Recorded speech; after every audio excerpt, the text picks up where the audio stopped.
Okay, let's go. Hey WhatsApp guys, কেমন আছো তোমরা? আশা করি সকলেই ভালো আছো। আজকের এই ভিডিওতে থাকছে দুটি ইতিহাস গড়া সুপারহিরো মুভি বিশ্লেষণ। একটি আসছে এই জুলাইতে, আর অন্যটি বদলে দিতে পারে পুরো মার্বেল সিনেমাটিক ইউনিভার্সকে। চলুন শুরু করি। Superman DC universe. Release date 11 July 2025। DC universe এর নতুন যুগের প্রথম পদক্ষেপ সুপারম্যান।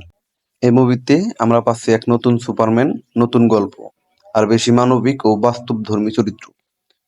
জেমস গানের পরিচালনায় তৈরি হওয়া এই ছবি ডিসি এর আগের সব মুভিকে পেছনে ফেলতে দিতে পারে।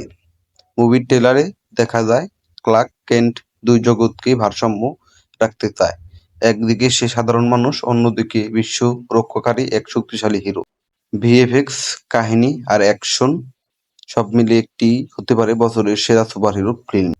Avenger Star War Marvel studio, সম্ভাবনা রিলিজ মে 2026-এ। এবার আসি এমন এক মুভির কথা যা পুরো মার্বেল ইউনিভার্সকে রিসেট করে দিতে পারে। Avenger Star Wars. এটি হতে যাচ্ছে এমন এক মুভি যেখানে পুরো অ্যাভেঞ্জার্স আবার ফিরে আসতে পারে, মাল্টিভার্সের সংঘর্ষ ঘটবে, আর স্পাইডারম্যান থেকে শুরু করে এক্স-মেন সবাই একসাথে।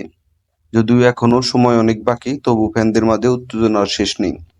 গুঞ্জন আছে টনি স্টার্ক বা হিউ জ্যাকম্যানের উলভারিন থাকতে পারে এই ছবিতে। সম্ভাবনা রয়েছে টনি স্টার্ক ডক্টর ডুম হয়ে আসবে।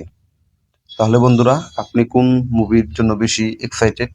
নতুন সুপারহিরো নাকি নতুন অ্যাভেঞ্জার? কমেন্টে জানিয়ে দিন। ভিডিওটি ভালো লাগলে লাইক দিন, আর এমনই মুভি রিভিউ ও আপডেট পেতে চ্যানেলটি সাবস্ক্রাইব করুন। এই ছিল আজকের ভিডিও।